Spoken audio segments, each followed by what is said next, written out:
Le roi s'est revêtu de vêtements déchirés. Un signe de deuil, un sac en signe de deuil. La détresse profonde pousse certaines personnes à des actes ignobles et répugnants.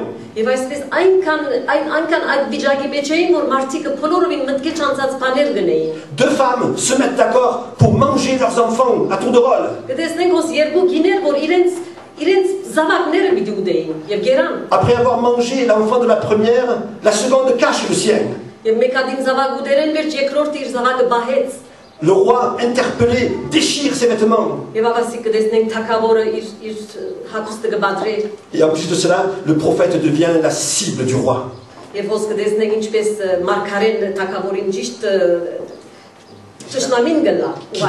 Qui décide de le tuer.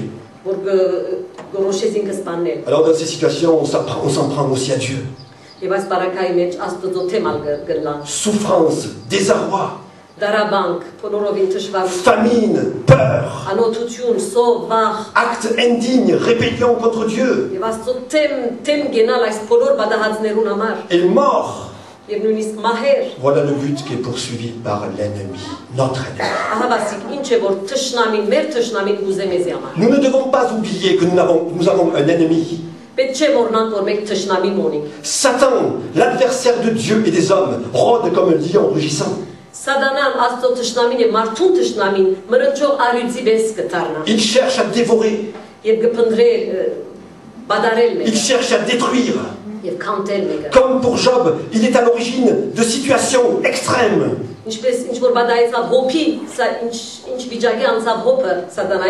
Dans lesquelles nous aussi on peut se trouver. Quel est l'objectif de Satan? De faire souffrir les croyants. De les désunir. De les élever les uns contre les autres. Pour qu'ils se dévorent les uns les autres. Ils s'aiment livrer dans leur champ.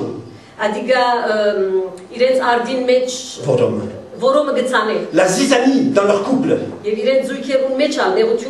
dans leur famille, dans leur église, dans leur union.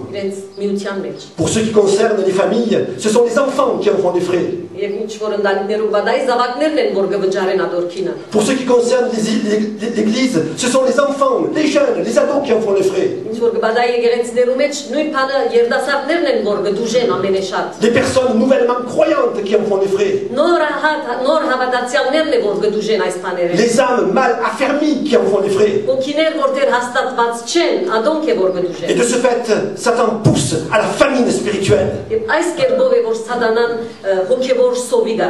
On met de côté la parole de Dieu.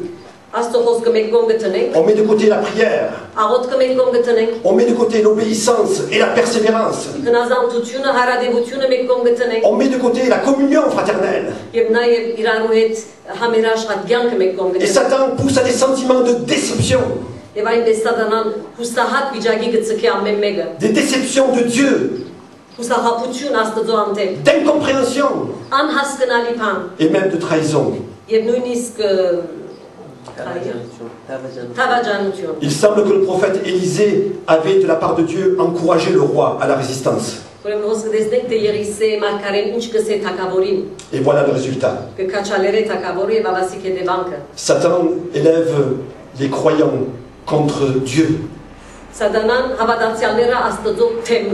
Et même au travers de ses serviteurs. Il entraîne les croyants dans le péché, dans le mal et dans l'autodestruction. L'apôtre Paul dit aux chrétiens de Galatie, si vous vous mordez et vous vous dévorez les uns les autres, prenez garde que vous ne soyez détruits les uns par les autres.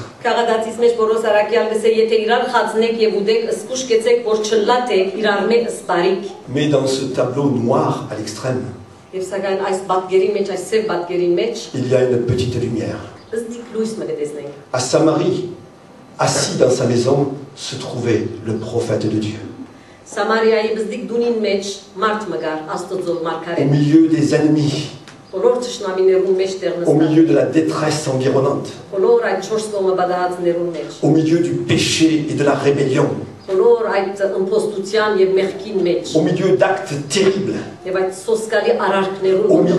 au milieu de la peur, des conflits et de la mort, au milieu d'une situation désespérée et sans issue. Il y a le prophète. Il est là, dans la barque qui se remplissait d'eau et qui risquait de chavirer. Il y avait Jésus.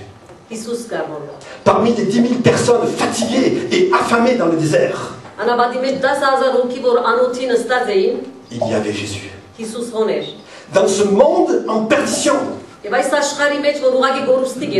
dans ce corps qui se détruit, dans un couple qui est en perte de vitesse, dans une famille en difficulté, dans une église désorientée, dans une union à l'avenir incertain, il y a Jésus. Il y a Jésus, il est là. Quelles que soient les circonstances dans lesquelles nous pouvons nous trouver, plus que de regarder aux circonstances, il faut se souvenir que Jésus est là.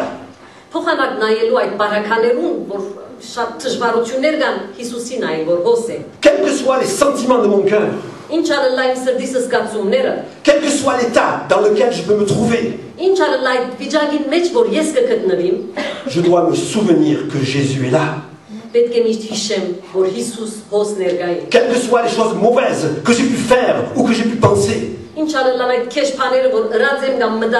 quel que soit mon désarroi et mes erreurs, je dois me souvenir que Jésus est là. Et je dois aller vers lui. Avec sa colère et avec ses pensées de meurtre, avec sa déception et son cœur rempli d'amertume, le roi va quand même vers le prophète. Et là, près du prophète, il y a une parole pour lui. Frères et sœurs, quel que soit l'état de notre cœur, quel que soit l'état dans lequel on peut se trouver, il y a près du Seigneur une parole pour nous. Il faut aller vers lui. Et le prophète va parler. Le prophète dit au roi, écoutez ce que dit l'Éternel. Nous pouvons écouter ce matin ce que nous dit le Seigneur. Il a commencé déjà à nous parler. Tout à l'heure, on a entendu des paroles. Mais non seulement Dieu a quelque chose à dire, mais il faut être prêt à l'écouter. Il faut être disposé à accueillir ce qu'il nous dit. C'est vrai que les diverses situations difficiles de notre vie ne nous encouragent pas à nous approcher de Dieu.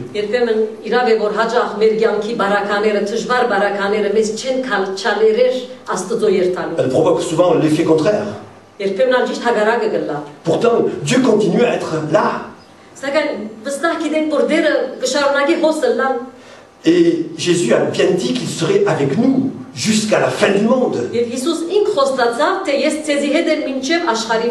Il a bien dit à ses disciples que le consolateur qu'il enverra, le Saint-Esprit, habitera avec eux éternellement.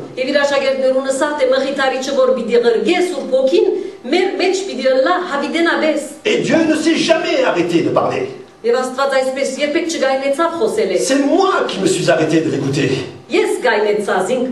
Parce que Dieu parle toujours, parle encore. Il le fait de diverses manières. Et en particulier au travers de sa parole.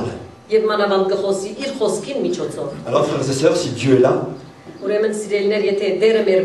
et s'il parle aujourd'hui, il nous revient de nous approcher de lui. Ուրեմն մենք իրեն պետք է մոտենանք